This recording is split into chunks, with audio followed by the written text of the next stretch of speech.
Yo, what's up guys? Brennen bringing you a brand new video. This is actually just going to be going over my warm-up routine essentially. So what I like to do before I start streams or a rank session, I just want to show off the things that I like to work on. So let's jump right into it. The biggest thing is just making sure that you have Ravenous. That's the only important item. And the first thing I like to do is just practice fast fours. So, you know, with active, Rav active, without Rav active, the biggest thing is getting that auto E flash combo down and trying it from different angles and making sure that you're hitting it. So we'll do that a few times. Then we'll throw in a little bit of the active as well on Ravenous. So we'll do that and we'll use the active a little bit faster. And then I also like to throw in a little bit of the Z ulti just for fun. Now this one is much harder to do, but it's always worth it to make sure that you can do it. You know, that 1 in a million chance that you need it when you need to really hit all 4 vitals that fast. But just knowing that you can do it is a big confidence boost. So working on that as well. We'll do this for about 2.5 to 5 minutes, just working on fast fours. And then I'm gonna jump up to the top lane where I'm gonna put down a bunch of dummies basically. Now here, I'm really gonna be working on dancing and bouncing around vitals is the term that I would say. You're basically dancing around these enemies and just trying to hit the vitals. You're trying to bounce from vital to vital to vital. Like I said, it can be called, the term dancing or bouncing. So we're basically just working on that, running around, only hitting vitals, using our Q to do it as well. Just that really, just hitting the vitals and getting used to that and getting a flow. It just helps you navigate team fights a little bit better. Now, obviously these targets are not moving, but the more that you do this, the more that you see the vitals, and that's the most important thing, is being able to see them and just being able to navigate a team fight and hit as many vitals as possible, deal as much damage as possible, and be a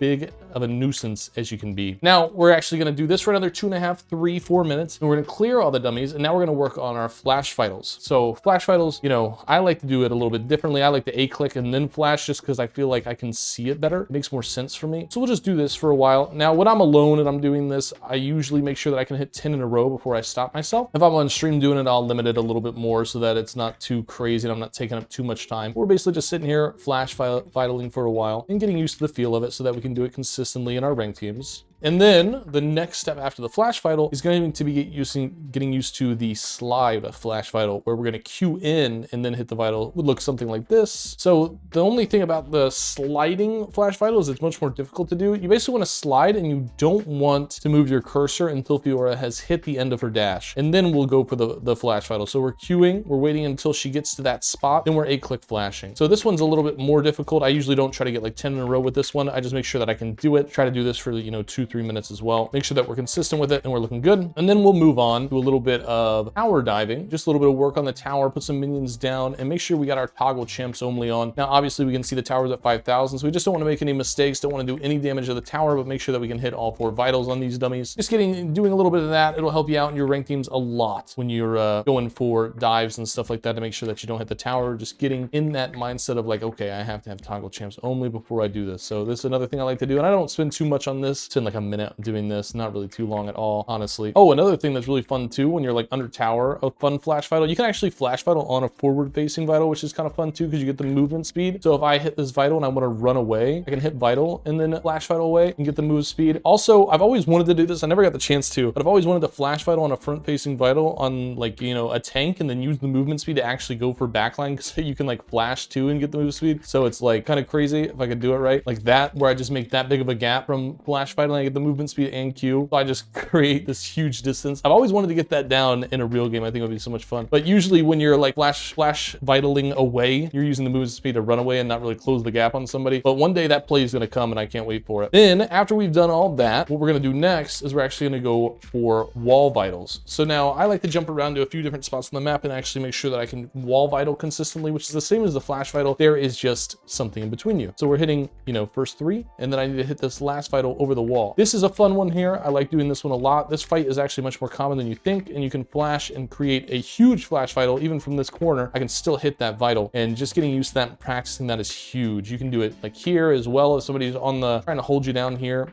he's trying to hold the vital on wall, we can flash over that and hit vital. So getting used to that is really nice. You know, over red wall, I like to use this wall too. And so we'll just get used to hitting over more common walls, hitting vitals over the more common walls, and just being able to do it is really important. And then that's really about it. You know, we can go back up and we can practice our flash vital or our slide parries a little bit, right?